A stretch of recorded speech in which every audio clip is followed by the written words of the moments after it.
Students, मैं योगिता यादव। आप सभी का मेरे SYY एजुकेशन चैनल में स्वागत है। स्टूडेंट्स, हमारा चैप्टर चल रहा है मोशन और इस चैप्टर में हमने कल पढ़ा था uniform motion, non uniform motion, speed and average speed. अब जब हमें स्पीड में ये पता चल जाए कि उसकी मोशन की डायरेक्शन क्या है, यानी कि स्पीड विद डायरेक्शन पता चल जाए, तो हम मोशन को और अच्छे से जान पाएंगे, अच्छे से समझ पाएंगे। इसलिए आज का हमारा टॉपिक है स्पीड विद डायरेक्शन। और स्पीड विद डायरेक्शन को हम क्या कहते हैं? वेलोसिटी कहते हैं। तो वेलोसिटी क्या है? Velocity is speed of an object moving in definite direction. एक पार्टिकुलर डायरेक्शन में कोई ऑब्जेक्ट मूव कर रहा है स्पीड के साथ, तो हम उसको उस समय क्या बोलेंगे? उसको वेलोसिटी कहते हैं। उसको, इस क्वांटिटी को हम क्या कहते हैं? वेलोसिटी। अब स्पीड और वेलोसिटी में पार्टिकुलर डिफरेंस क्या है कि स्पीड में हमें केवल मोशन की मैग्नीट्यूड पता चलती है, केवल स्पीड हैज ओनली मैग्नीट्यूड, हमें डायरेक्शन नहीं बताती मोशन की। जबकि वेलोसिटी में दोनों चीजें हैं, मैग्नीट्यूड एंड डायरेक्शन। वेलोसिटी हमें मैग्नीट्यूड भी बताती है और डायरेक्शन भी बताती है मोशन की। स्पीड की तरह ही वेलोसिटी भी क्या है? Uniform and variable. अब वेलोसिटी वेरिएबल कब होती है, कब चेंज होती है? जब मोशन की डायरेक्शन चेंज की जाती है या स्पीड को बढ़ा दिया जाता है, कम कर दिया जाता है। कभी हम स्लो चलते हैं, कभी हम फास्ट चलते हैं, तो वेलोसिटी भी चेंज होगी। या फिर मोशन की डायरेक्शन चेंज हो जाती है तो भी वेलोसिटी चेंज होगी। तो वेलोसिटी चेंज कैसे होती है? वेरिएबल कब होगी?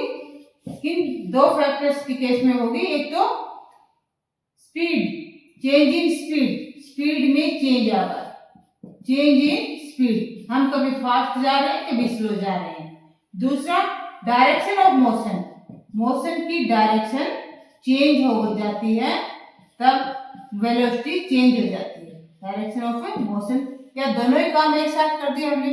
डायरेक्शन भी चेंज कर ली और स्पीड भी बढ़ा ली।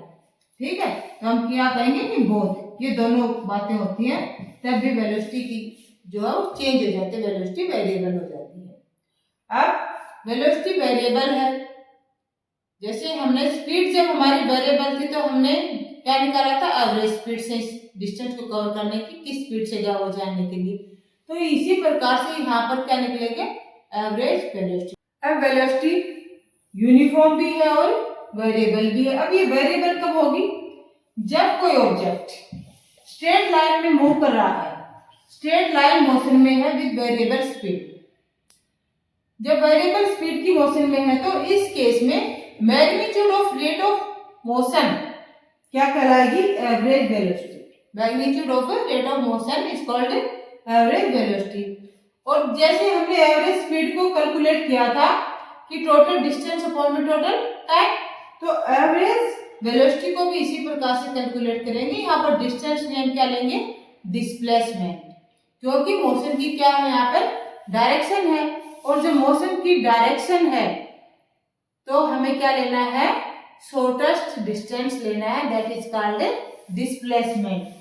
तो यहाँ पर हम क्या लिखेंगे? एवरेज वेलोसिटी निकालने के लिए डिस्प्लेसमेंट, डिस्प्लेसमेंट अपॉन में total time taken, displacement upon में total time taken, total time taken.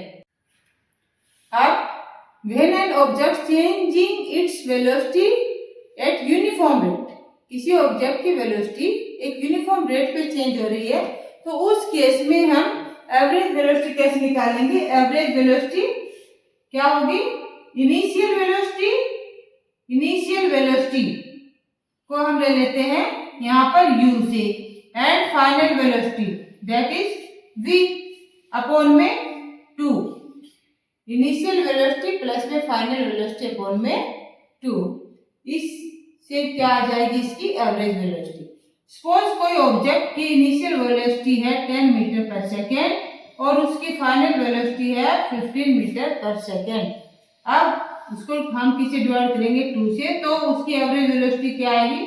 25 upon 2, 12.5 metre पर सेकेंड। ये आ गई उसकी एवरेज वेलोसिटी।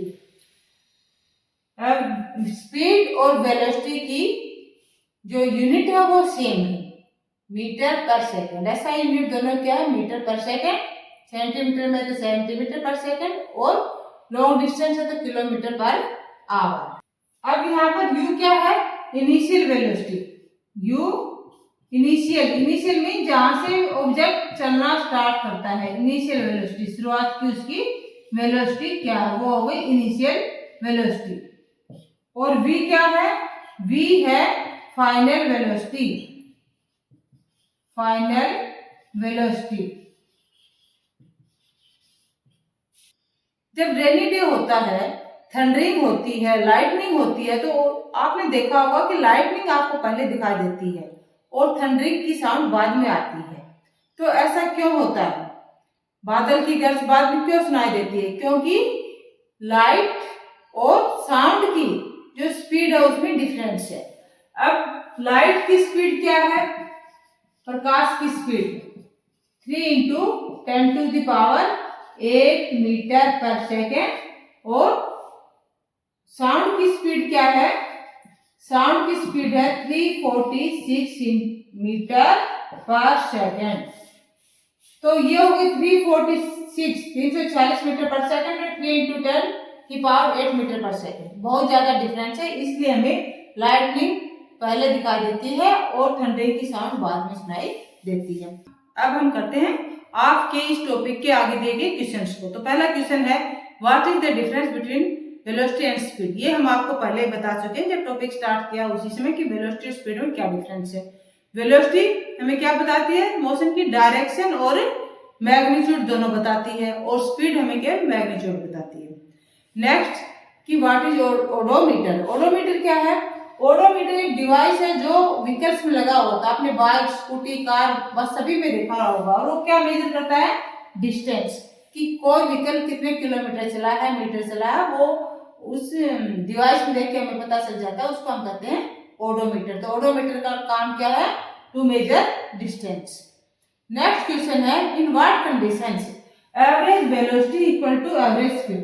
कौन सी कंडीशंस होंगी जिनमें average velocity equal to average speed.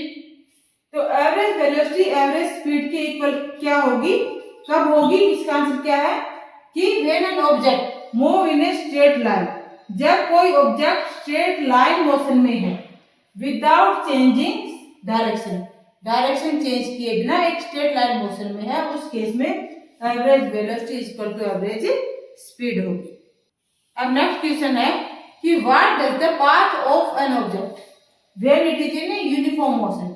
जब कोई ऑब्जेक्ट यूनिफॉर्म मोशन में जा रहा है तो उसका जो पाथ है वो कैसा दिखाई देगा, उसका पाथ एक स्ट्रेट लाइन पाथ है, यानी कि यूनिफॉर्म मोशन में equal change after equal interval of time. Speed में इक्वल चेंज हो रहा है, वेलोसिटी में इक्वल चेंज हो रहा है, यूनिफॉर्म मोशन में है, एक डायरेक्शन में जा रहा है, तो उस समय मोशन क्या होगा कि स्ट्रेट लाइन मोशन होगा। अब नेक्स्ट क्वेश्चन ये है कि during an experiment A signal from A spaceship reach the ground in 5 minutes, यानी कि 5 मिनट्स में सिग्नल ग्राउंड पे आता है, ग्राउंड स्टेशन पे। What is the distance of the spaceship from the ground station? The signal travels at the speed of a light, that is 3 × 10⁸ metre पर second. इस speed से सिग्नल आ रहा है और टाइम कितना लगता है, 5 मिनट। हमें क्या निकालना है, डिस्टेंस निकालना है। स्पीड दे रखी है लाइट की, कितनी देर में टाइम दे रखा है, हमें क्या फाइंड आउट करना है, डिस्टेंस की कितना डिस्टेंस ट्रेवल किया, द सिग्नल क्या, what is the distance, distance find out करना है। तो डिस्टेंस का क्या फॉर्मूला होगा, speed into time. Speed into time या पहले की क्लास में पढ़ चुके हैं, और स्पीड के फार्मूला है हमारा डिस्टेंस अपन का टाइम, तो वहां से क्या आएगा, डिस्टेंस स्पीड इनटू टाइम। अब स्पीड क्या है, 3 × 10⁸, 3 × 10⁸, और टाइम कितना है, 5 मिनट है। अब यहाँ पर स्पीड हमारे मीटर पर सेकंड है, तो पहले हमें टाइम को 5 मिनट को किस में चेंज करना होगा, सेकंड में चेंज करना होगा। 5 मिनट्स को किस में चेंज करेंगे, सेकंड में। अब 1 मिनट में कितने सेकंड्स होती हैं, 60, तो क्या करेंगे हम 5 को किससे मल्टीप्लाई कर देंगे 60 से मल्टीप्लाई कर देंगे। अब ये क्या होगा सेकेंड्स हो गए 5 इंटू 60 सेकेंड्स हो गए। अब देखिए अब मल्टीप्लाई कर देते हैं हम 3 को हम 5 से करेंगे 3 5 जा 15 और 15 6 जा क्या होगा 90 और एक जीरो साथ में और है 60 की तो 900 इंटू 10 टू द पावर 8 और ये दो जीरो जब हम इन जीरोस के साथ लगाएंगे तो क्या हो जाएगा ये 9 into 10 to the power 10 metre 9 into 10 to the power 10 metre distance travel करके स्पेसशिप का सिग्नल ग्राउंड स्टेशन पर पहुंचा है। ये था इस क्वेश्चन का सॉल्यूशन। अब आज का टॉपिक हमारा यही ओवर होता है, आगे का टॉपिक हम कंटिन्यू रखेंगे कल की क्लास में। तो आप सभी जल्दी से जल्दी चैनल को ज्यादा से ज्यादा संख्या में सब्सक्राइब कर लीजिए ताकि आपकी क्लास और मजेदार होती जाए। Thank you for watching the class. Video को शेयर करें और लाइक करें।